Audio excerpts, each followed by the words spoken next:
तो शुरू करते हैं। हम लोग का टॉपिक था महासागरीय जलधारा, जिसमें पहला प्रश्न है कि हम्बोल्ट या पेरिवियन की जलधारा किस महासागर के? प्रशांत महासागर। अब पूछेगा कि गर्म है कि ठंडा? था हम्बोल्ट तो ठंडा है, ठंडी जलधारा है। एल नीनो जो जलधारा है वो बताइए, गर्म है। किस महासागर का है? प्रशांत महासागर। और फ्लोरिडा की जलधारा? फ्लोरिडा गर्म है। फ्लोरिडा विषुवत रेखा पे है। तो महासागर पूछेगा किस महासागर में? अटलांटिक महासागर। वेनेजुएला जो है, वेनेजुएला के जलधारा और कौन सा महासागर में है? अटलांटिक में है। फॉकलैंड की जलधारा? ठंडी अटलांटिक में है। अग्लुहास की जलधारा? गर्म। अग्लुहास की जलधारा गर्म है और हिंद महासागर की है। जब आगे बढ़ता है तो पश्चिमी ऑस्ट्रेलिया जलधारा बताइए कौन है? ठंडी जलधारा है। ऑस्ट्रेलिया में आएगा तो वहाँ ठंडा प्रदेश होता है, तो ये हिंद महासागर का है। मोजाम्बिक की जलधारा पूछेगा तो मोजाम्बिक हो जाएगा, गर्म जलधारा हो जाएगा। किस महासागर का है मोजाम्बिक? हिंद महासागर का। कैलिफोर्निया की जलधारा ठंडी जलधारा प्रशांत महासागर। कनारी की जलधारा? कनारी की जलधारा ठंडी है, अटलांटिक में हो जाएगी। ब्राजील की जलधारा अटलांटिक का है, गर्म जलधारा। दक्षिणी विषुवत रेखीय जलधारा? गर्म होगा। दक्षिण विषुवतीय रेखा पर है तो गर्म। हिंद महासागर को हो गया। ज्वार भाटा क्यों आता है? चंद्रमा सूर्य के आकर्षण बल के कारण आता है। महासागर और समुद्र में ज्वार किसके कारण आता है? तो 3 गो इसका कारण होता है। सूर्य का गुरुत्वीय बल, चंद्रमा का गुरुत्वीय बल और पृथ्वी का अपकेंद्रीय बल। महीने में कितनी बार उच्च ज्वार उत्पन्न होता है? 2 बार होता है। कौन कौन सा दिन बताइएगा? अमावस्या पूर्णिमा को। सही बोला, अमावस्या और पूर्णिमा को उच्च ज्वार होता है महीना में 2 बार। और निम्न ज्वार किस दिन होता है? सप्तमी और अष्टमी को निम्न ज्वार आता है। बृहद ज्वार और निम्न ज्वार के बीच में पूछा गया कितना दिन का अंतर रहता है? 1 सप्ताह का। 7 दिन का अंतर रहता है। बृहद ज्वार और निम्न ज्वार के बीच 1 सप्ताह का अंतर रहता है। विश्व का सबसे ऊंचा ज्वार कहाँ आता है? वो तो जापान के पास। नहीं है, फांडी की खाड़ी जो कि कनाडा में है। विश्व का सबसे ऊंचा ज्वार आता है फांडी की खाड़ी जो कि कनाडा में है। ज्वार प्रतिदिन कितना बार आता है? 8 बार या 4 बार आता है। 2 बार आता है, कहीं 4 बार एक्सेप्शन है। ज्वार प्रतिदिन 2 बार आता है। एक आता है चंद्रमा का आकर्षण बल के कारण और पृथ्वी के अपकेंद्रीय बल के कारण। किस जगह ज्वार 4 बार आते हैं? वही तो बोले। इंग्लैंड के दक्षिणी तट पर स्थित जो था साउथहैम्पटन, वहाँ 4 बार आता है। 2 बार आता है इंग्लिश चैनल के कारण और 2 बार आता है उत्तरी सागर से होकर। सरगेसो सागर पूछेगा कि किस महासागर में है? अटलांटिक महासागर। अटलांटिक या उत्तरी अटलांटिक जो भी। सरगेसो सागर को सर्वप्रथम किस देश के नाविक के द्वारा देखा गया था? स्पेन। ग्रैंड बैंक किस लिए प्रसिद्ध है? मछली पालन। ग्रैंड बैंक पूछेगा कहाँ अवस्थित है? तो न्यू फाउंडलैंड के पास है। मछलियों का मुख्य आहार कौन सा होता है? घास होता है? प्लैंकटन घास जो होता है मछलियों के लिए मुख्य आहार का काम करता है। लाल लीना की उत्पत्ति कहाँ होती है? हिंद महासागर होता है, पेरू में। लाल लीना की उत्पत्ति पेरू में। लाल लीना की जलधारा की गहनता होने पर भारत के मानसून पर क्या प्रभाव पड़ेगा? अच्छा, लाल लीना आएगा तो अच्छा। अब हम लोग हिस्ट्री का क्वेश्चन देख लेते हैं। तो कश्मीर में हिंदू राज्य का संस्थापक पूछेगा तो कश्मीर में ना, ये कुछ दूसरे नाम है। सुहादेव। कश्मीर का प्रथम मुस्लिम वंश की स्थापना किसके द्वारा किया गया था? शाही मीर। हिंदू मंदिरों और मूर्तियों को तोड़ने के कारण किसको बुत किशन कहा गया है? सिकंदर शाह। कश्मीर का अकबर कौन है? जैन उल आबादीन। मुगल काल में सोरा उत्पादन का प्रमुख केंद्र कौन? बिहार था। नस्क प्रणाली किस मुगल शासक द्वारा शुरू किया गया है? औरंगजेब के द्वारा शुरू किया गया है। रुहेला का युद्ध पूछेगा कब हुआ है? तो 1774 में। तलिकोटा का युद्ध तो सबको याद होगा। 39 में तलिकोटा का युद्ध 1565 किसके किसके बीच पूछेगा तो, देवराय और जिसमें विजयनगर साम्राज्य का पतन हो गया था। 3 गो गुट था, उसी तीनों के बीच हुआ था, जिसमें विजयनगर बहुत बार विजयनगर साम्राज्य हुआ था। बहुत बार क्वेश्चन पूछ देता है कि विजयनगर साम्राज्य का पतन किस युद्ध के कारण होता था। तलिकोटा का युद्ध हो जाएगा। चौसा का युद्ध 1565 चौसा का युद्ध पूछेगा कब हुआ था। चौसा का तो 1539 1539 किसके किसके बीच, शेषासुरी और हुमायूं। शेषासुरी और हुमायूं के बीच। 40 गुलाम वंश का संस्थापक पूछेगा तो कुतुबुद्दीन ऐबक। राजधानी कहाँ थी गुलाम वंश का, बिल्कुल गलत है। गुलाम वंश की राजधानी थी दिल्ली, दिल्ली राजधानी थी उसका। गुलाम सब सल्तनत दिल्ली सल्तनत था। चौहान वंश का पूछेगा कि संस्थापक कौन थे, वासुदेव। राजधानी पूछेगा चौहान वंश का तो अजमेर, सही बोले हैं। आगे है कि राष्ट्रकूट का संस्थापक पूछेगा तो दंतेदुर्ग। राजधानी पूछेगा तो मानेखेट हो जाएगा। आगे है कि इटालियन गद्य का जनक कहानीकार किसको माना गया है, सही बोले हैं बोकेशियो, बिल्कुल सही है। पेट्रोक के मानववाद का संस्थापक मानववाद का संस्थापक पेट्रोक को माना जाता है। अब पेट्रोक कहाँ का निवासी था, इटली का निवासी था,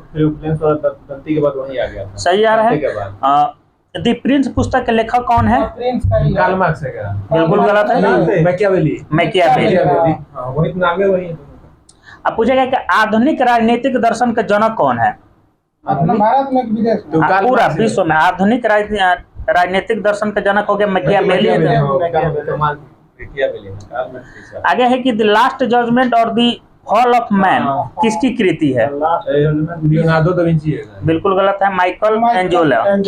the last judgement the fall of इस किसकी कृति है, तो माइकल एंजेलो की है। अब पूछेगा कि मेडोना का चित्रकार कौन था, मेडोना का तो ये था राफेल। एक ही को बना। आपको बताना है कि पूरा जागरण किस देश से प्रारंभ हुआ था, बिल्कुल गलत है, इटली से। दांते कहा जाता है। हाँ, इटली में पूछेगा किस जगह से, फ्लोरेंस, सही बोले हम, फ्लोरेंस नगर से। वही दांते।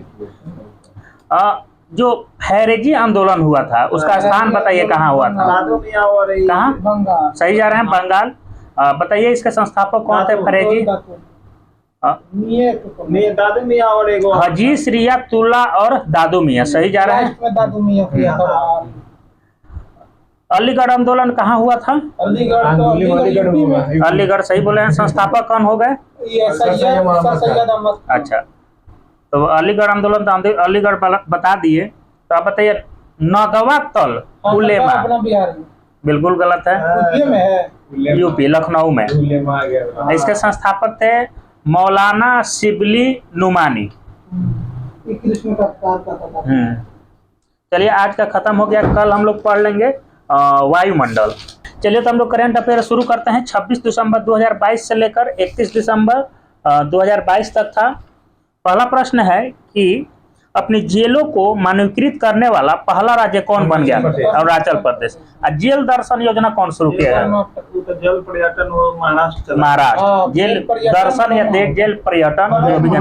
हाँ, 30वां एकलव्य पुरस्कार किसे प्रदान किया गया है, एकलव्य पुरस्कार, हाँ, स्वस्ति सिंह, सही बोले, स्वस्ति सिंह, बिल्कुल सही है। जो स्वस्ति सिंह का खेल बताइए, साइकिलिस्ट है, साइकिल चलाती है भाई साहब। साइकिल दिवस कब मनाया जाता है, तो हमारा नहीं याद है। 3 जून।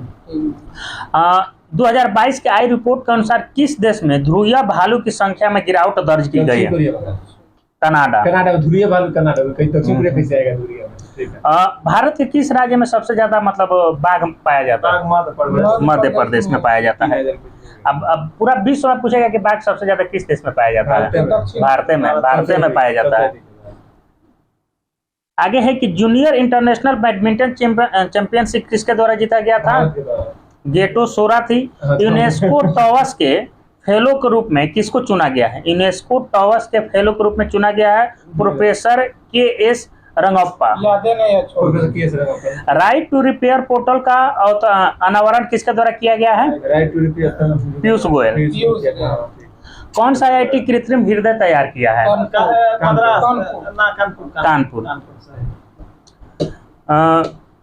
आगे है कि IWF विश्व चैंपियनशिप में 49 किलो महिला वर्ग में किसके द्वारा रजत पदक जीता मीराबाई गया? चानू। मीराबाई चानू के द्वारा जीता गया है रजत पदक। Weightlifting, हाँ, 50 इंटरनेशनल स्पेस रजिस्ट्री ने किसके नाम पर अटल बिहारी वाजपेयी के अटल नाम बिहारी पर। वाजपेयी के नाम पर किया गया है। अटल बिहारी नाम पे कौन मतलब जो खेल का मैदान है किसको रखा गया ये था? तो मोटेरा को मोढेरा नरेंद्र मोदी का नाम नरेंद्र पर। मोदी को। पहले अटले नाम आए थे। था। अटल पार्क खोला गया अटल का। अगर लखनऊ वाला जो क्रिकेट मैदान है वो किसके नाम पे रखा गया? लखनऊ का तो फिरोज अरुण जेटली के नाम। अरुण ना वो तो फिरोज फिरोज कोटला को जेटली किया। अरुण जेटली वाला। अरुण अच्छा। जेटली के अरुण फिरोज जेटली कोटला। का? और फिरोज कोटला का नाम पर कोटला का अरुण जेटली। अरुण जेटली का थे, दिल्ली वाला। दिल्ली का। मनोहर पर्रिकर एयरपोर्ट कहाँ का किया गया? गोवा। गोवा गोवा का किया। गोवा फिक्स हो गई का। वो अच्छा मुख्यमंत्री था। इंटरनेशनल आगे है कि 2022 को किसे उनके उपन्यास के लिए काला पानी के लिए वर्ष 2022 का साहित्य अकेडमी पुरस्कार दिया गया है? काला पानी के लिए दिया गया था। एम राजेंद्रन। काला पानी के लिए वर्ष 2022 का साहित्य अकेडमी पुरस्कार दिया गया है एम राजेंद्रन। ऐसे काला पानी कहाँ कहा जाता भारत था? नेपाल अंडमान निगरान मानने के नहीं है, बाद काला पानी की सजा कहाँ दिया गया जाता है? वही अंडमान निकोबार। काली नदी को डायरेक्ट आ गए। किस राज्य का धर्मदम भारत का पहला पूर्ण पुस्तकालय निर्वाचन क्षेत्र बन गया है? धर्मदम तो केरल में। केरल में केरल में। धर्मदम। ऐसे हर एक मतलब पंचायत में कौन जिला है जो मतलब पुस्तकालय खोला है? जामताड़ा। लाइब्रेरी और तो जामताड़ा झारखंड। जामताड़ा सही बोल रहे हैं। मध्य प्रदेश। पूर्णिया में भी पुस्तकालय खुला है। हाँ, बिहार में पूछेगा तो। पूर्णिया में इथेनॉल का भी है वैसे। मध्य प्रदेश के किस शहर में अटल स्मारक बनेगा? इंदौर में का। ग्वालियर। मध्य प्रदेश। हाँ, ग्वालियर में। किस देश के राष्ट्रपति अब्दुल्ला यामीन को 11 साल की सजा ये तो सुनाई? मालदीव के। मालदीव का हो गया भाई, वहां दंगा हो गया था बहुत। तीरंदाजी जो एशिया कप 2022 हुआ है उसका पदक तालिका में शीर्ष पर कौन देश रहा है? तीरंदाजी में तो भारत नॉर्वे है। भारत रहा है, सही बात है। छठी एथलीट महिला राष्ट्रीय मुक्केबाजी चैंपियनशिप में लवलीना बोरगोहन ने कौन सा पदक जीता है? स्वर्ण पदक जीता है। सूचना के अनुसार भारत किस देश की सीमा पर परलय बैलिस्टिक मिसाइलों तैनात करेगा? चीन और पाकिस्तान। चीन और पाकिस्तान करेगा। सीमा दर्शन योजना कौन सा राज्य शुरू किया है? राजस्थान की अरुणाचल प्रदेश। बिल्कुल गलत है, गुजरात। सीमा दर्शन। जो भी होगा तो सीमे के आसपास। अरुणाचल का सीमा नहीं लगता। अटल सम्मान पुरस्कार किसको दिया गया है? प्रभु चंद्र मिश्रा। सही बोले, प्रभु चंद्र मिश्रा अटल सम्मान पुरस्कार। किस राज्य में शहरी सेवाओं में सुधार के लिए भारत और एडीबी के एक समझौता तमिलनाडु। एशियन डेवलपमेंट बैंक का मुख्यालय पूछेगा तो मनीला। मनीला, सही बोले हैं। गृह मंत्रालय ने किस राज्य में 2 स्थान के नाम बदलने की मंजूरी दी है? तो मोटेरा बजरा और तोलिया अफगान, जो कि उत्तर प्रदेश में है। किसे भारतीय सेना का इंजीनियर इन चीफ नियुक्त किया गया है? भारतीय सेना का engineer in chief Arvind Walia को नियुक्त किया गया। जेलियान ग्रोंग यूनाइटेड फ्रंट ने केंद्र और किस राज्य के साथ शांति समझौता किया है? तो मणिपुर हो जाएगा। और धनु यात्रा आयोजन कहाँ हुआ? उड़ीसा हो जाएगा। वाटन क्यूएस एजुकेशन अवार्ड 2022 कौन सा आईआईटी जीता है? मद्रास। जैसा लगभग पुरस्कार यही जीता है। हरित मेथनॉल के उत्पादन के लिए एनटीपीसी ने किस देश की फर्म के साथ समझौता किया है? इटली के साथ किया है। अमृत भारत योजना में से कितने छोटे रेलवे स्टेशनों का नाम? 1000 हो जाएगा। सेनवार्न के सम्मान में वार्षिक पुरस्कार नाम कौन बदला? सेनवार्न कहाँ का? ऑस्ट्रेलिया हो जाएगा।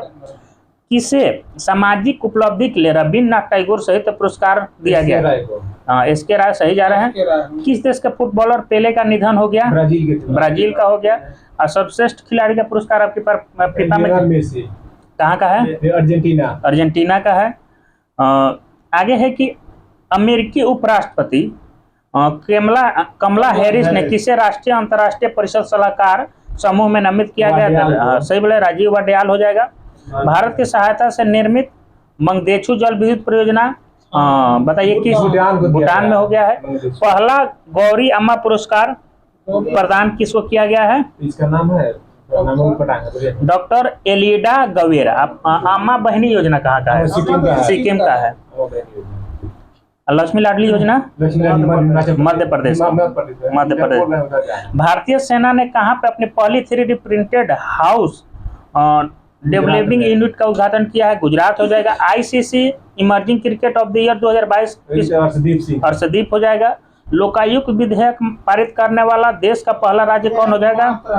महाराष्ट्र। समान नागरिक संहिता कहाँ लागू है? यूसीसी गोवा। गोवा है। किस राज्य ने निजता अभियान को ISCP 2022 पुरस्कार दिया गया? किस राज्य को? निष्ठा अभियान को। हाँ। छत्तीसगढ़ छत्तीसगढ़ का है। भारत के दूसरे सबसे लंबे केवल स्थित 8 लेन जुआरी ब्रिज उद्घाटन किया गया है। कहाँ है जुआरी ब्रिज? गोवा। RTI जवाबदेही में सबसे खराब प्रदर्शन करने वाला सबसे खराब प्रदर्शन करने में तमिलनाडु है। RTI में जवाब नहीं देता। चलिए खत्म हो गया। अब हम लोग देखते हैं लूसेट में हम लोग इकोनॉमिक्स में टॉपिक 7 है गरीबी। इसमें हम लोग पढ़ रहे हैं राष्ट्रीय ग्रामीण रोजगार गारंटी अधिनियम, जिसको हम लोग नरेगा कहते हैं। इसकी शुरुआत 2 फरवरी 2006 को आंध्र प्रदेश के बंदावाली जिले के अनंतपुर गांव से हुआ था। तो राष्ट्रीय ग्रामीण रोजगार गारंटी अधिनियम को हम लोग किस नाम से जानते हैं? नरेगा। इसकी शुरुआत पूछेगा तो 2 फरवरी 2006 को 2 फरवरी 2006 को शुरुआत हुआ था। 2 फरवरी 2006 को। जगह पूछेगा तो आंध्र प्रदेश के बंदावाली जिले के अनंतपुर गांव से। आंध्र प्रदेश के बंदावाली जिले के अनंतपुर गांव से। इसका नाम 2 अक्टूबर 2009 को परिवर्तन कर मनरेगा यानी महात्मा गांधी रोजगार गारंटी योजना कर दिया गया था। बहुत बार क्वेश्चन पूछा गया है कि राष्ट्रीय ग्रामीण रोजगार गारंटी योजना का अभी वर्तमान में नाम क्या है? मनरेगा हो गया है। महात्मा गांधी रोजगार गारंटी योजना हो गया। कब किया गया था नाम? 2 अक्टूबर 2009 का। 2 अक्टूबर को किसका जन्मदिन है? महात्मा गांधी लाला लाजपत राय। हाँ सही। लाल बहादुर शास्त्री। लाल बहादुर शास्त्री। इनके नीति निर्माता जया द्रिंग है। तो पूछेगा कि जो महात्मा गांधी रोजगार गारंटी योजना है इसके निर्माता कौन थे? तो जया द्रिंग। मनरेगा का निर्माता कौन है? जया द्रिंग। इसका क्रियान्वयन ग्रामीण विकास मंत्रालय द्वारा किया जाता है। तो मनरेगा का क्रियान्वयन किसके द्वारा किया जाता है? ग्रामीण विकास मंत्रालय। मनरेगा का क्रियान्वयन किया जाता है ग्रामीण विकास मंत्रालय। शुरू में यह योजना 27 राज्यों में 200 जिलों में लागू था। 27 राज्य के 200 27 राज्यों के 200 जिलों में लागू था। अप्रैल 2008 से यह 614 जिलों में लागू है। तो अभी वर्तमान में पूछेगा कितना जिला में लागू है? तो 614 जिला में लागू। भारत में लागू। हाँ, इसके तहत सभी ग्राम रोजगार योजना एवं काम के लिए अनाज योजना का विलय कर दिया गया। इस योजना के तहत केंद्र तथा राज्य सरकारों के मध्य 90:10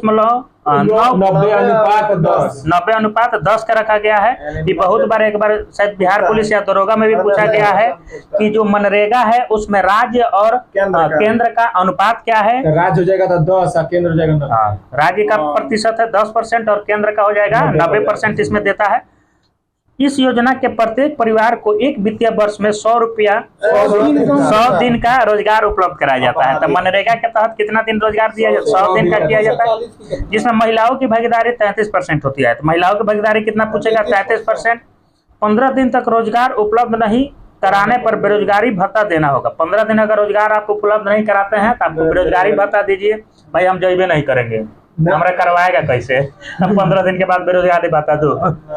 देवे नहीं करता है, खाली वो सब पैसे रख लेता है। अभी तो JCB से करवा के भरवा देता है।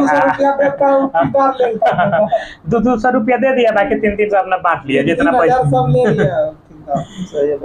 इस योजना के तहत लोग को भी लगता है कि चलो घर बैठल बैठल पैसा आ गया। ये नहीं लगा कि हमरे हिस्सा काट के। इस योजना के तहत कार्य की अवधि 7 घंटे होगी तथा सप्ताह में 6 दिन काम होगा। तो इस योजना के अंतर्गत पूछेगा कितना घंटा काम करना है रोज? 7 घंटे। कितना दिन रोज काम कीजिएगा? 7 घंटे और 6 दिन सप्ताह में कीजिएगा, यानी संडे को आप छुट्टी मारिएगा। कार्यस्थल पर मृत्यु होने या अस्थायी अपंगता की स्थिति में 25,000 रुपये की राशि देगा। मान लीजिए कुदारी चला रहे हैं, पैर हाथ कट गया तो 25,000 लीजिए। वही अपंग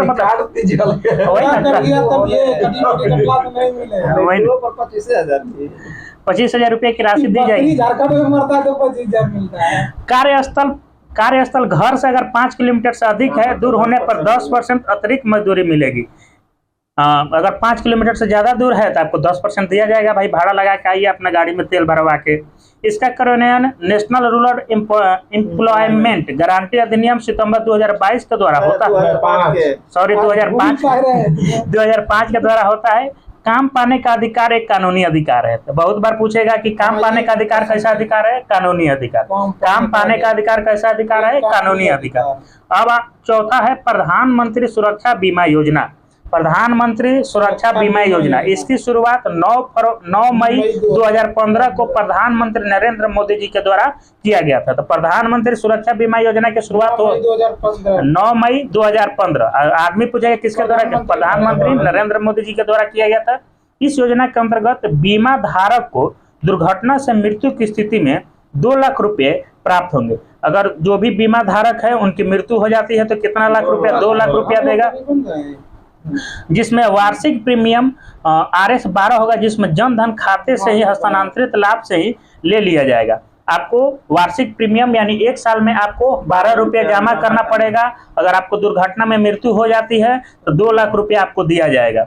ये सब जितना भी मतलब बड़ा बड़ा जो कंपनी है ना, या किसी के यहाँ मान लीजिए 5 को नौकर है तो सबको बेचारा को करा दीजिए, अपना 12 रुपया देता है। मान लीजिए मालिक है तो 12 रुपया क्या महीना में 60 रुपया देना है, लेकिन उसको कुछ मान लीजिए जो भी नौकर है उसको कुछ हो जाएगा तो कम से कम 2 लाख रुपया तो अगर मिलेगा। प्रीमियम है 1 रुपया 1 महीना का। हाँ तो वही तो बोल रहे हैं कि 12 रुपया, वही ना, इसको 12 रुपये से तो कुछ नहीं होगा। तो आप किसी के यहाँ नौकरी नहीं ना करते हैं? हम नहीं करा सकते हैं, नौकर वोकर के लिए है, हो सकता है मतलब वही।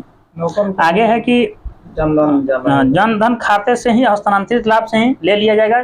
जन धन जमा धारक को 1 लाख रुपए की दुर्घटना बीमा तथा 30,000 रुपये सामान्य मृत्यु बीमा अनुमान्य है।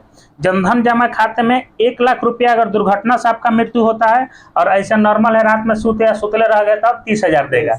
ऐसे मोटरसाइकिल चला रहे हैं ट्रक में मार दिए तब 1 लाख देगा, रात में सुतले रह गए तब कितना देगा? 30,000 देगा। मतलब छत गिर गया तब 1 लाख देगा, दुर्घटना ना हो गया। अटल पेंशन योजना देखते हैं, टॉपिक 5 है। इसकी शुरुआत 9 मई 2015 को प्रधानमंत्री नरेंद्र मोदी जी के द्वारा की गई थी। तो अटल पेंशन योजना की शुरुआत कब किया? 9 मई 2015 को।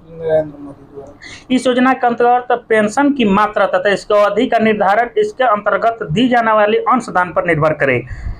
31 दिसंबर 2015 से पूर्व इसके अंतर्गत खोले जाने वाले खातों पर सरकार 5 वर्ष तक प्रीमियम का 50% जो अधिक से अधिक 1,000 रुपये वार्षिक अंशदान करेगी। आगे छठा है प्रधानमंत्री जीवन ज्योति बीमा योजना। छठा है प्रधानमंत्री जीवन ज्योति बीमा योजना, इसके बारे में देखते हैं। इसकी भी शुरुआत 9 मई 2015 को, मतलब राती खान सूता सुबह उठा चलो 4 की योजना निकाल देते हैं। प्रधानमंत्री सुरक्षा बीमा योजना, अटल पेंशन योजना, प्रधानमंत्री जीवन ज्योति बीमा योजना, सब एक दिन शुरू कर देते हैं। हाँ, यह योजना स्वाभाविक एवं दुर्घटना मृत्यु दोनों के संबंध में, मतलब मार दो 1 लाख रुपया, 30,000 रुपया, 2 लाख रुपया लेते जाओ, संबंध में लागू होगी। इसके अंतर्गत प्राप्त राशि 2 लाख रुपये होगी। तो प्रधानमंत्री जीवन ज्योति बीमा योजना के अंतर्गत कितना राशि दिया जाएगा? 2 लाख। प्रधानमंत्री जीवन ज्योति बीमा योजना के अंतर्गत 2 लाख रुपया दिया जाएगा।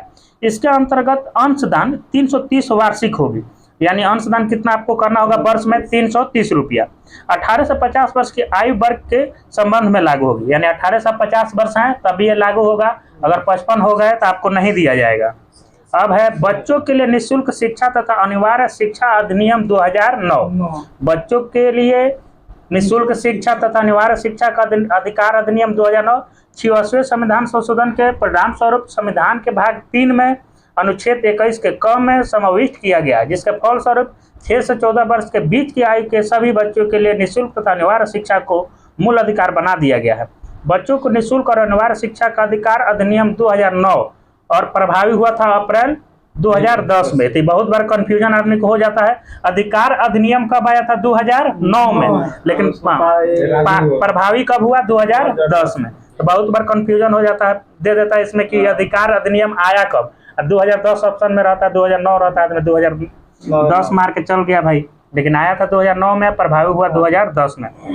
6 वर्ष से 14 वर्ष के प्रत्येक बच्चों को प्रारंभिक शिक्षा पूरी होने तक अपने पड़ोस के विद्यालय में निःशुल्क अनिवार्य शिक्षा अधिकार होगा।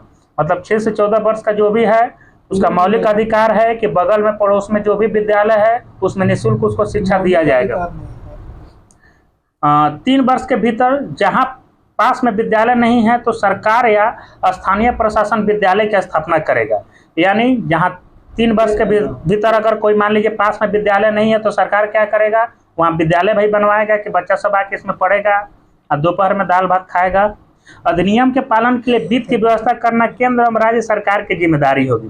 सही बात है, अधिनियम के पालन के लिए जो वित्त है मतलब दाल भात चावल खाता है ओकरा सब केंद्र और सरकार देगा भाई।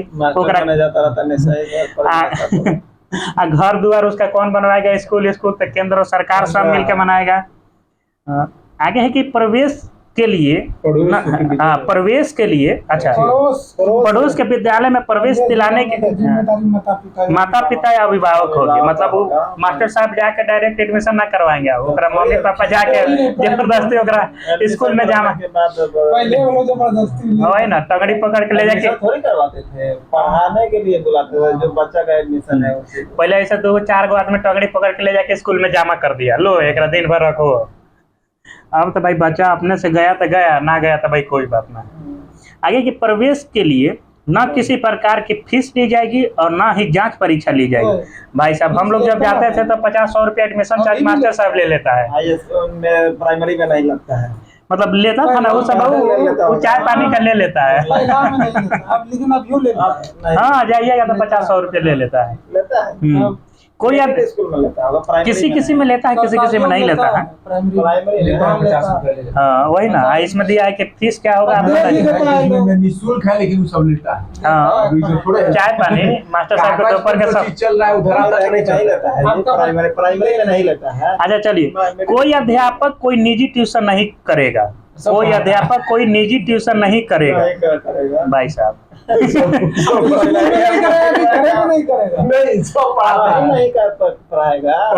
अधिनियम के प्रभावी ढंग से आपको टीचिंग नहीं कर देना है, आप पढ़ाइए तो पैसा नहीं लीजिए, फ्री में पढ़ाइए, सब पढ़ाते। अधिनियम को प्रभावी ढंग से क्रियान्वित करने के लिए बाल शिक्षा विशेषज्ञों के राष्ट्रीय परामर्श परिषद की केंद्र सरकार द्वारा स्थापना की जाएगी। अब हम लोग आ जाते हैं 8वां है सर्व शिक्षा अभियान। गरीबी निवारण में अशिक्षा को सबसे प्रमुख अवरोधक तत्व होने के कारण तथा साथ ही शिक्षा के प्रबल अग्रगामी तथा पश्चिमगामी कड़ियों को दृष्टि में रखते हुए भारत सरकार ने 2001 में सर्व शिक्षा अभियान को लागू किया था। तो सर्व शिक्षा अभियान को लागू किया गया था 2001 में, सर्व शिक्षा अभियान को लागू किया गया 2001 में। वर्तमान 2015-16 में इस योजना के लिए वित्तीय व्यवस्था केंद्र एवं राज्य सरकार का 6:40 यानी सॉरी वही 6:4 वही है। 60% कौन देगा, केंद्र देगा, और 40% कौन देगा, राज्य देगा। अब पूर्वोत्तर के राज्यों में केंद्र देगा 90% और राज्य देगा 10% के अनुपात में करती है। सर्व शिक्षा अभियान के हस्तक्षेप के कारण विद्यालय छोड़ने वाले बच्चों की संख्या में अत्यधिक कमी आई है। विद्यालय, अब 9वां टॉपिक है विद्यालय में राष्ट्रीय मध्याहार कार्यक्रम। इसकी शुरुआत 15 अगस्त 1995 को हुई। तो 500 बार क्वेश्चन पूछ दिया है कि विद्यालय में जो राष्ट्रीय मध्याहार होता है वह कब शुरू किया गया था, तो 15 अगस्त 1995 केंद्र सरकार द्वारा प्रायोजित योजना है। तो राष्ट्रीय मतलब दोपहरवा में जो ना देता है सोयाबीन, कभी कभी में सांप बिच्छुआ छिपकली भी निकल जाती है, वही वाला। शुरुआत में इसमें प्राइमरी स्तर पर लागू किया गया था। पिछले बार पूछा था। हाँ, शुरुआत में इसे प्राइमरी स्तर पर लागू किया गया था, परंतु 1 अक्टूबर 2007 को इसे अपर प्राइमरी के बीच बच्चों को भी शामिल कर लिया गया। तो शुरुआत में हुआ था प्राइमरी लेवल पे, लेकिन बाद में कब शुरू कर दिए, 2007 को इसको अपर प्राइमरी के बच्चों को भी शामिल कर लिया गया था। इस प्रकार यह योजना अब वर्ग 1 से 8 तक के बच्चों के संबंध में लागू है। मतलब जो राष्ट्रीय मध्याहार कार्यक्रम है 1 से 8वां तक के बच्चों को दिया जाएगा। इस योजना के अंतर्गत प्राइमरी स्कूल के बच्चों के लिए 450 कैलोरी तथा 12 ग्राम प्रोटीन तथा प्राइमरी के बच्चों के लिए अपर प्राइमरी के बच्चों के लिए 700 कैलोरी तथा 20 ग्राम प्रोटीन की व्यवस्था की जाएगी। तो जो प्राइमरी स्कूल में 1 to 5 में पढ़ रहा है उसका 450 ग्राम कैलोरी 450 कैलोरी दिया जाएगा, और जो अपर प्राइमरी में है उसको 700। अब प्रोटीन पूछेगा प्राइमरी में कितना, 12 ग्राम, 12 ग्राम है, इसमें 20 ग्राम। अपर प्राइमरी में 20 ग्राम। अब हम लोग टॉपिक 10वां देखते हैं, राष्ट्रीय ग्रामीण स्वास्थ्य प्रोटीन मिशन। के बदले में सोयाबीन खिला देता है। खाइए पूरा क्या पूरा खिलाएगा? पूरा प्रोटीन। पाउडर अरे, नहीं है ना आएगा वो? प्रोटीन में महाराज, हाँ महाराज, दाल नहीं है, चना दाल, मूंग दाल तो खिलेवे करता है, एक्स्ट्रा कुछ मिलाता है, सोयाबीन और अंडा। राष्ट्रीय ग्रामीण वो भी अंडा खिलाता है तो आधा काट के 2 को खिलाता है। हाँ हाँ, एगो के 2 खिला एक अंडा 2 को खिलाता है, काट बच्चा के 2 अंडा सौसा खिला सौंसा खिला देता है। हमारा पिछवा घरवा के पिछवा स्कूलिया ओकरा में एगो काट के 2 को खिलाता है, बोलता है कि ऐसा ही अइबे करता है, इतने अइबे करता है। क्या करा है सब? राष्ट्रीय ग्रामीण स्वास्थ्य मिशन हो गया।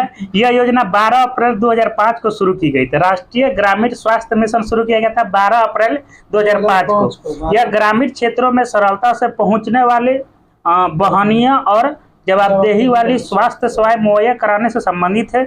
यह योजना विशेष रूप से ग्रामीण गरीबों तथा कमजोर वर्ग के लोगों को स्वास्थ्य सुविधा सुनिश्चित कराने से संबंधित है। इस दिशा में इस सेवा में लगी प्रशिक्षित आशा, जिसको हम लोग कहते हैं, की भूमिका बहुत ही महत्वपूर्ण है। गांव में सारा आशा है भाई, एको दिन घर में किसी को खोजने नहीं जाती है कि भाई किसका स्वास्थ्य खराब है, बहुत अब थोड़ा सा तो एक्टिव हो गया है। देखते होते हैं कौन महिला प्रेग्नेंट है, किसका तबीयत खराब है। लगभग 1000 ग्रामीण जनसंख्या पर एक आशा कार्य। भाई साहब ये तो दिन भर घूमते रह जाएगा, 1000 पे एगो। 1000 बहुत कम है। 1000 ग्रामीण जनसंख्या पर एक आशा कार्य करेगा। ज्यादा नहीं है, 2 तो वार्ड होगा इस क्षेत्र में। 1000 वार्ड, एक वार्ड होगा। 2 500 वार्ड चुना जाता है। राष्ट्रीय स्वास्थ्य मिशन, जिसको हम लोग NHM कहते हैं, इसकी शुरुआत 2013 में हुई। राष्ट्रीय स्वास्थ्य मिशन पूछेगा तो 2013 में राष्ट्रीय स्वास्थ्य मिशन 2013 में, जिसको हम लोग NHM कहते हैं। इसका लक्ष्य साम्य, सस्ता और गुणवत्तापूर्ण स्वास्थ्य देखभाल सेवाओं की व्यापक सुलभता प्रदान करना है। आगे है कि स्वच्छ भारत मिशन, इसकी शुरुआत 2 अक्टूबर 2014 को हुई। तो ये भी 2-4 बार क्वेश्चन पूछा है, अभी भी पूछता है कि स्वच्छ भारत मिशन की शुरुआत कब किया? 2 अक्टूबर 2014 को गांधी जी का किया, चश्मा निकाल के बोला था 2 अक्टूबर शुरू कर। गांधी जी का चश्मा निकाल के लगा दिया भाई नोटवा पे। हाँ भाई, स्वच्छ मिशन 2 अक्टूबर के इसीलिए शुरू किया। इसका लक्ष्य सभी ग्रामीण परिवार। नहीं था स्वच्छ मिशन 2014 में हुआ था, तब नोट पे चश्मा नहीं ना था, अब गांधी जी को दिखता कैसे होगा? अरे चश्मा तो पहले। अरे भाई इधर चश्मा निकाले तो गांधी जी को दिखता कैसे होगा? इसका लक्ष्य सभी ग्रामीण परिवारों को शौचालय की सुविधा प्रदान करना है। साथ ही स्वच्छता को बढ़ावा देने के लिए सभी ग्राम पंचायतें ठोस और द्रवित अपशिष्ट प्रबंधन क्रियाकलापों के माध्यम से 2 अक्टूबर 2019 तक खुले में शौच मुक्त भारत हासिल करना होगा। भाई साहब यही तो दिखाया है वो पंचायत जो थी ना, जब उसके IAS मतलब वो आती है DM चेक करने के लिए, तो बोलता है कि ना हमारा पॉइंट क्या पकड़ रहा है, हम यही करेंगे। वो बोलते हैं अरे आया है हमारा जो है गाँव वो सच हीरो है। बोलता है कि मतलब हमारा गांव जो है शौचालय मुक्त घोषित हो गया है। ये बोलता है कि ना हम करबे करेंगे, हम DM साहिबा को दिखाएंगे। अब हम लोग देखते हैं कि वाल्मीकि अम्बेडकर मलिन बस्ती आवास योजना। वाल्मीकि अम्बेडकर मलिन बस्ती आवास योजना, इस योजना की शुरुआत दिसंबर 2001 में हुई थी। वाल्मीकि अम्बेडकर मलिन बस्ती आवास योजना शुरुआत 2001 में। यह योजना गंदी बस्तियों में रहने वाले घरों का निर्माण उन्नयन को सरल बनाती है तथा इस योजना के एक घटक निर्मल भारत अभियान के अंतर्गत सामुदायिक शौचालय को माध्यम से एक स्वास्थ्य और समर्थकारी वातावरण उपलब्ध कराती है। केंद्र सरकार 50% अनुदान देती है तथा 50% राज्य सरकार, इसमें 50-50 वाला बात है।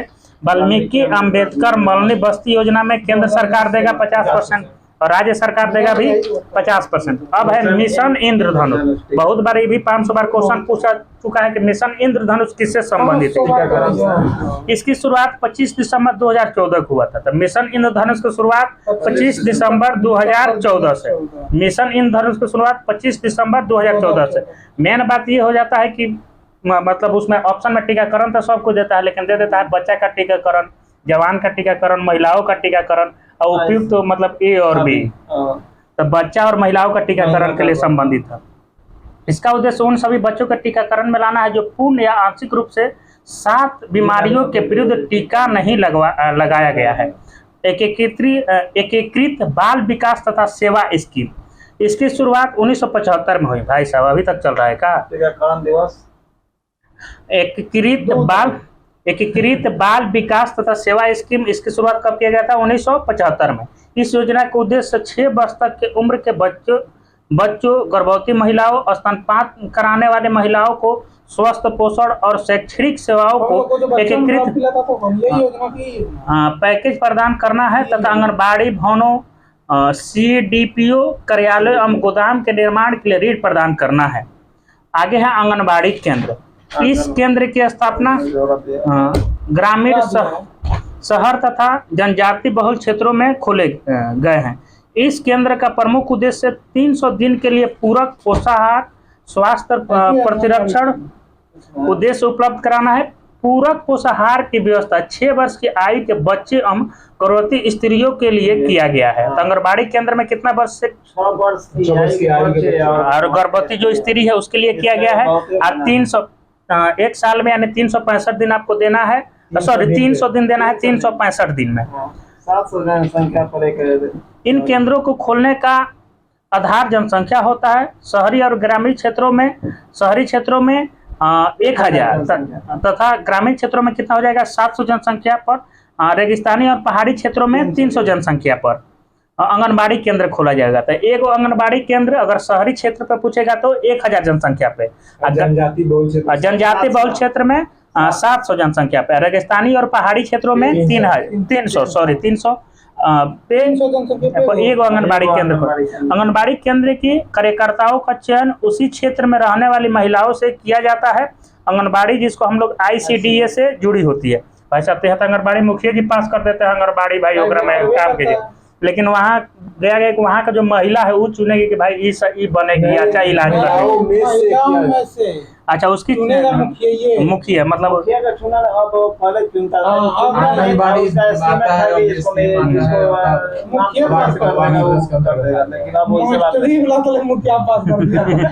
आप देखते हैं कस्तूरबा गांधी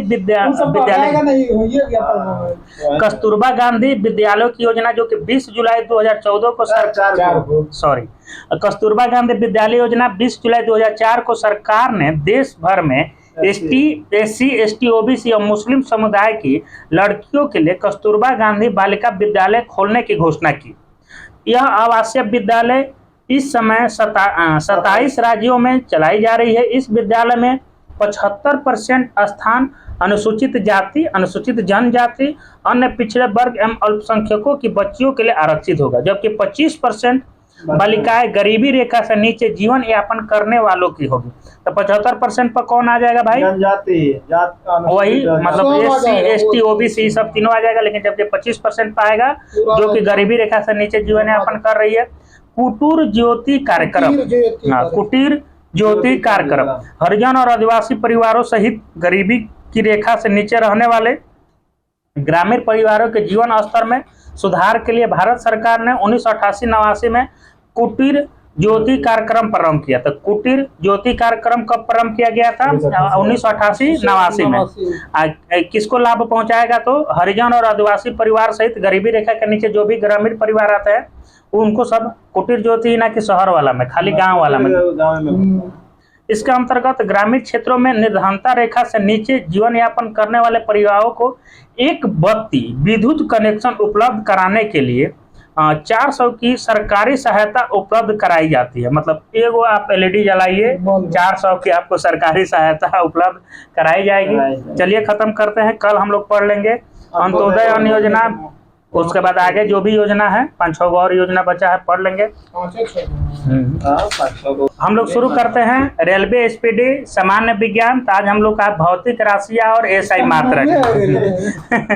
तो क्षेत्रफल का एसआई मात्रक हो जाएगा मीटर स्क्वायर, आयतन का हो जाएगा मीटर क्यूब हो जाएगा, घनत्व का एसआई मात्रक किलोमीटर किलोग्राम प्रति मीटर स्क्वायर, संज्ञाता हो जाएगा न्यूटन सेकेंड प्रति मीटर स्क्वायर, चाल का हो जाएगा मीटर प्रति सेकेंड, वेग का हो जाएगा मीटर प्रति सेकेंड, चुंबकीय क्षेत्र की प्रबलता का ऑस्ट्रेड, चुंबकीय क्षेत्र की प्रबलता का हो जाएगा एसआई मात्रक ऑस्ट्रेड, संवेग का पूछेगा तो एसआई मात्रक किलोग्राम मीटर प्रति सेकंड, त्वरण का सबको मालूम होगा, गुरुत्वीय त्वरण भी मीटर प्रति सेकंड होगा, बल का पूछेगा तो किलोमीटर प्रति सेकंड, भार का भी हो जाएगा वही किलोमीटर प्रति सेकंड स्क्वायर, भार और बल दोनों तो उस बले को ना बाद में किया जाता है। संज्ञाता गुणांक का पूछेगा क्या होता है एसआई मात्रक बल नियतांक का एसआई मात्रक किलोग्राम प्रति सेकंड स्क्वायर हो जाएगा, कार्य का जूल हो जाएगा, ऊर्जा का जूल हो जाएगा।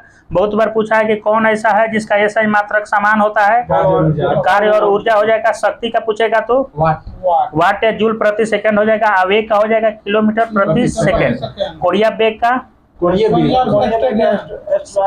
रेडियन प्रति सेकंड, विद्युत ऊर्जा के एसआई मात्रक इलेक्ट्रॉन वोल्ट, जड़त्व घूर्ण का किलोग्राम मीटर स्क्वायर, चुंबकीय फ्लक्स का वेबर, चुंबकीय प्रेरणा का टेक्सला लिखा है। चलिए प्रतिरोध का ओम हो जाएगा, विभवांतर का वोल्ट होता है एसआई मात्रक, ताप का एसआई मात्रक केल्विन हो जाएगा। ये 5 बार क्वेश्चन पूछ चुका है, ताप का एसआई मात्रक में कौन सी होता है, लोग सेल्सियस मार देता है, पहले ही ऑप्शन में सेल्सियस रहता है और केल्विन दूसरे ऑप्शन में रहता है। हाँ, पृष्ठ तनाव किसका होता है न्यूटन प्रति मीटर, विद्युत आवेश का एसआई मात्रक कूलम, विद्युत धारा का एसआई मात्रक एम्पीयर, दाब का पास्कल, चुंबकीय क्षेत्र का एसआई मात्रक वेबर प्रति मीटर स्क्वायर, आवृत्ति का एसआई मात्रक हर्ट्ज या हर्ट्ज जिसको कहते हैं, ज्योति तीव्रता का एसआई मात्रक कंडेला, ज्योति फ्लक्स का ल्यूमेन, ठोस कोण का इकाई स्टेरेडियन, लेंस की क्षमता की एसआई मात्रक डायोप्टर, ध्वनि की तीव्रता का एसआई मात्रक डेसिबल, प्रदीप्त घनत्व का एसआई मात्रक लक्स, दूरी का प्रकाश वर्ष हो जाता है, समुद्री गहराई का एसआई मात्रक फैदम, विद्युत ऊर्जा का एसआई मात्रक किलोवाट घंटा। अब हम लोग सीजीएस मात्रक देख लेते हैं। तो द्रव्यमान का सीजीएस मात्रक ग्राम हो जाएगा, लंबाई का सीजीएस मात्रक, सीजीएस मतलब दूरी वाला सीजीएस ग्राम और सेकंड हो जाएगा सबका। क्षेत्रफल का हो जाएगा वर्ग सेंटीमीटर में, आयतन का हो जाएगा घन सेंटीमीटर में, वेग का हो जाएगा सेंटीमीटर प्रति सेकंड, त्वरण का हो जाएगा सेंटीमीटर प्रति सेकंड स्क्वायर, बल का सीजीएस मात्रक डाइन हो जाएगा, हाउ वाला डाइन ना, दाब का एसआई मात्रक डाइन प्रति सेंटीमीटर स्क्वायर, अघूर्ण का इधर ज्यादा होगा। हाँ सही बात है, अघूर्ण है डाइन सेंटीमीटर। दशहरा में रात में निकलने नहीं दिया जाता है, डोरे में वो एथी लगा कर रखता था वो काजल। सब चीज होगा तो वो काहे नहीं होगा? अभी सही काम नहीं। ताप का सीजीएस मात्रक क्या हो जाएगा सेल्सियस, इसमें हो जाएगा। परम ताप का सीजीएस मात्रक क्या हो जाएगा किसका बोले परम ताप केल्विन। अणु द्रव्यमान का सीजीएस मात्रक मोल हो जाएगा। लेंस की क्षमता दोनों में सेम डायोप्टर होता है। तरंग की लंबाई सेंटीमीटर में हो जाएगा। विद्युत वाहक बल का हो जाएगा वोल्ट। विशिष्ट चालकता का हो जाएगा महो। शक्ति का हो जाएगा वाट। विद्युत शक्ति का जूल प्रति सेकंड। कार्य का अर्गडाइन सेंटीमीटर। ऊर्जा का भी अर्गडाइन सेंटीमीटर।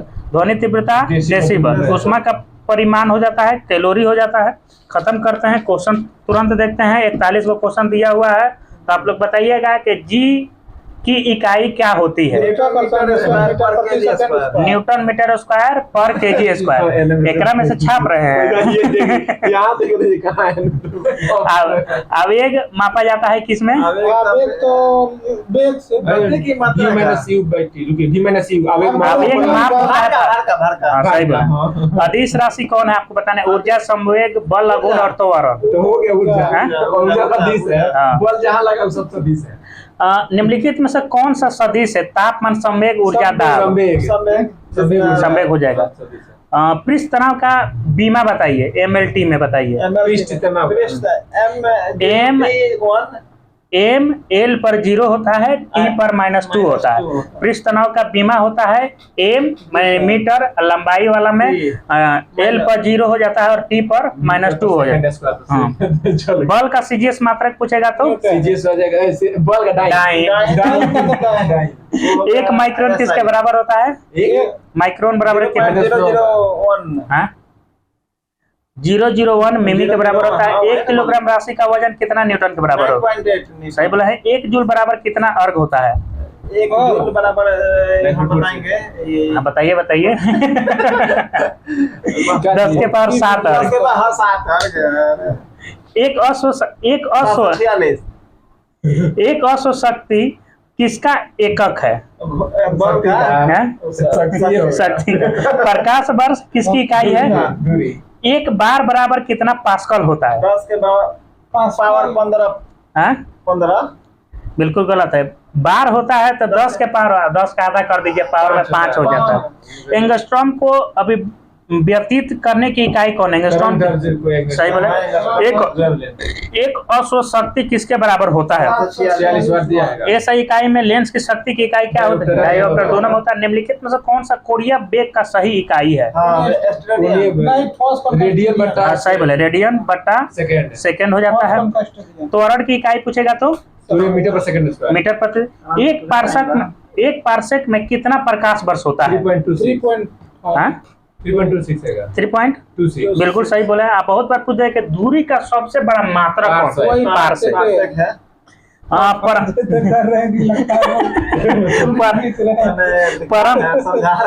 परम दाब बताइए। गेज और बार में इसका क्या मतलब होता है? कितना गेज प्लस कितना बार होता है परम दाब का? परम दाब है तो ये होता है गेज दाब प्लस 1 बार, उसको हम लोग परम दाब कहते हैं। गेज दाब प्लस 1 बार रहेगा तो उसको हम लोग परम दाब कहते हैं। एक फेमेटो बराबर कितना मीटर पूछेगा? फेमटो 12 होता है क्या? 10 के पावर 15 होता है। फेमटो होता है 10 के पावर 15, 10 के पावर -15 मीटर।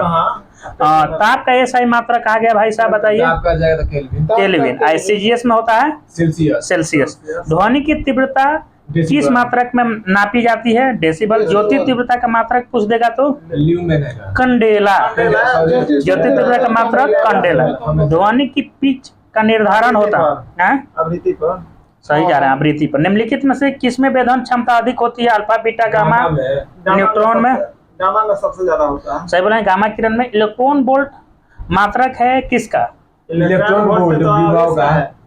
ऊर्जा का। इलेक्ट्रॉन वोल्ट ऊर्जा का मात्रक। इलेक्ट्रॉन वोल्ट ऊर्जा का होता है। विद्युत धारा का इकाई पूछेगा। विद्युत धारा एम्पीयर। सही बोले। हेनरी इकाई है किसका? हेनरी तो आप सही बोले हैं। हाँ, प्रेरकत्व। रक्तों का विद्युत आवेश का मात्रा क्या है? विद्युत आवेश कूलम। आपको बताना है कि रसायन उद्योग में कौन मूल रसायन माना जाता है? रसायन H2SO4। विटामिन के का रासायनिक नाम पूछेगा तो के का फिलोक्वाविनोन। कॉस्टिक सोडा का रासायनिक सूत्र? जल का रासायनिक सूत्र? मतलब हम जल पूछेंगे तब भारी जल का पूछेगा। सही बात है। यही बात हो गया कि हम पूछेंगे कि पानी लाते बोले ना, हम कोल्ड ड्रिंक पिलाएंगे आपको, पानी नहीं पिलाएंगे। निम्न यंत्र से विद्युत धारा मापा जाता है। किसके द्वारा विद्युत धारा मापा जाता है बताइए? अमीटर। सही बोले हैं। डायनामो परिवर्तित करता है किसको किसमें? सही बोले। ट्रांसफार्मर परिवर्तित करेगा विद्युत ऊर्जा को यांत्रिक ऊर्जा। उच्च वोल्टेज नहीं। बोलता है। हाँ, ये भी हो जाएगा। हाँ, ट्रांसफार्मर एसीए को आपका परिवर्तित करता है which is ऊपर next। नीचे कंट्रोल करता है। कंट्रोल खाली पावर करता है। निम्न में से कौन सा मैग्नीफाइंग ग्लास की भांति प्रयुक्त होता है? समतल दर्पण, अभिसारी लेंस, अवतल दर्पण, अपसारी लेंस। तो अभी अपसारी हो जाएगा। अभिसारी लेंस जो है मैग्नीफाइंग ग्लास के रूप में। प्रकाश का वेग को सर्वप्रथम किसने मापा था? रोमर। हाँ। बिल्कुल सही है। कल हम लोग फिर मिलते हैं। कल पढ़ेंगे हम लोग भौतिकी विज्ञान। आज